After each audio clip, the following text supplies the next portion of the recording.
So I will be speaking today about leadership. What is leadership? Leadership is about taking initiative. It is about standing for something. It is about motivating the people around you. It is about delivering results and carrying people with your vision. Throughout history, there have been many great leaders, men of politics, men of business, men from many walks of life. If we were to take some examples of many great men that we know today,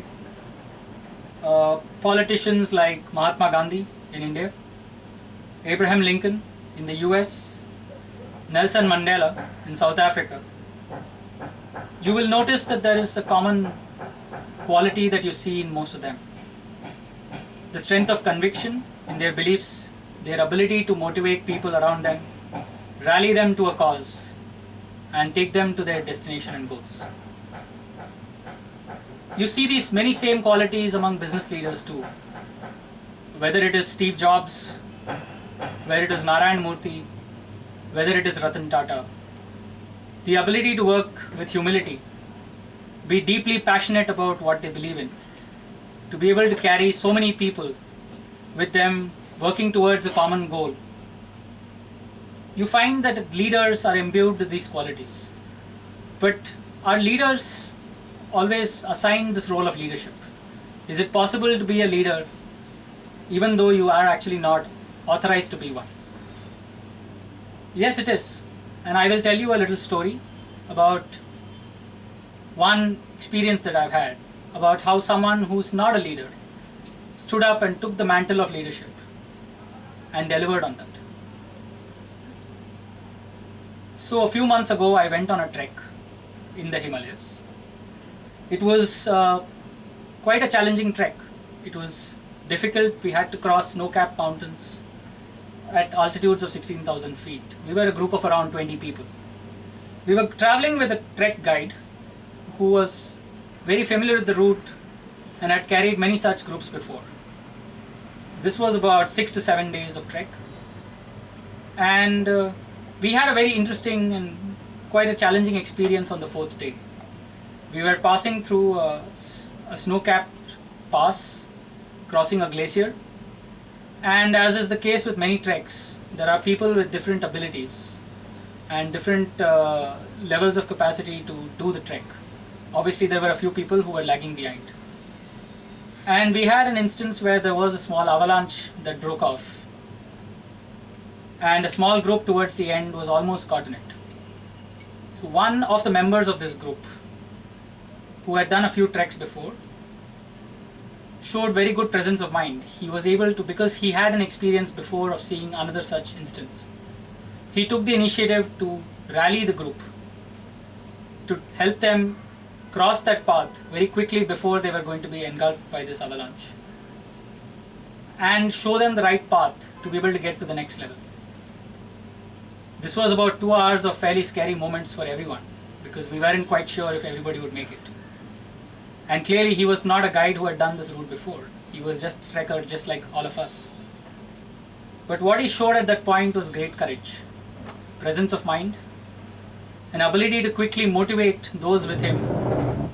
Otherwise, who knows, they would have been so scared and so afraid that they would not have moved at all and probably been trapped in that avalanche. And that leadership qualities that he showed were able to save this whole group of people. And for the remaining 2 days of the trek, he actually turned out to be one of the leaders of the group, along with the guide, in making sure that everyone got to their destination. It's a very simple story, but it showed you what it takes in terms of the qualities that a leader should have. It is not that everyone is born as a leader. It is not that everyone is assigned leadership. Leadership is often earned by the strength of one's qualities. And it shows that anyone can be a leader if they are willing to take the initiative. If they are willing to carry their team by the strength of their vision, their ability to communicate the importance of the goal, and be able to deliver on those goals. So I will end this little speech by saying only this. all of you in this audience, any of you can be a leader tomorrow. It is only a matter of changing your mindset and building the resolve necessary to be one. Thank you. Will you like to answer some questions? Yes, sure, I will. Leaders are born or are they made? I believe leaders are made. The leaders are not born. There may be some qualities or some experiences that you've had in your life that may give you the ability to emerge as a leader. But by and large, everyone has developed these skills over many years. What about Rahul Gandhi? Is he a leader or is he a not leader? That is an interesting question. Yes. There is no doubt that Rahul Gandhi has had the opportunity to experience leadership up close, in seeing this in the members of his own family, in his father, his grandmother. Surely he would have been exposed to what it takes to show leadership in challenging times.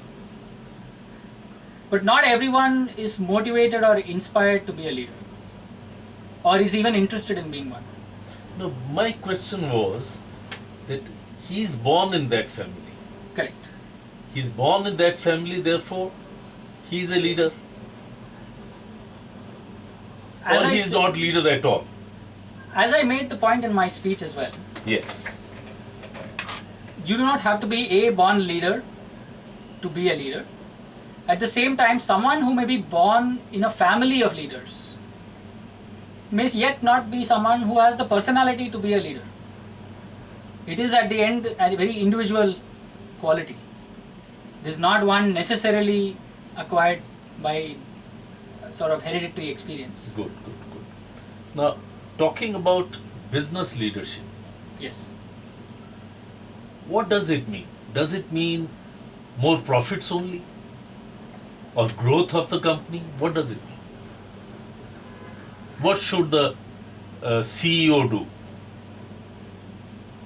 In my opinion, growth, profits, they are all consequence of a larger goal and vision. It is the goal of the CEO to be able to motivate his people towards achieving a broader mission of what he wants to create. And I think the simplest and best example here that we can use is that of Steve Jobs. Steve Jobs' goal in life of building Apple was not about achieving the largest profits or the highest revenue growth. He had a very simple goal. He wanted to make the finest products that any company could ever make. And his single-minded devotion to that objective was an immense source of motivation to his entire team. And everything that happened afterwards, whether it was great products, great experience for customers, massive growth, and the massive profits they have achieved, is all a consequence of that passion and vision. So I would say that as a leader, as a CEO, you must focus on what it is you want to achieve, because growth, profits, and everything else will be following from that. Should a leader be also a team player? Very much so. It is a very useful quality, although it must be said that there are many forms of leaders, there are many types of leaders. As we will all know, there are leaders who try to work or prefer to work with authority. There are some leaders who are very good collaborators, and some who prefer to delegate responsibility.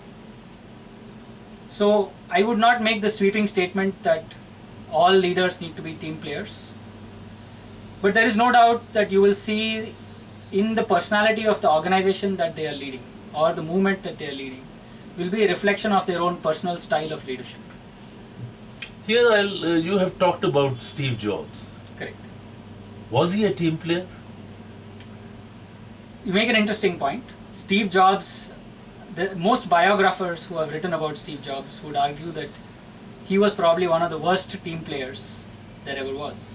So in that sense, he is a classic example of someone who was probably a leader who expected people to just follow and rally with him. Not the kind of player who would participate well in a team.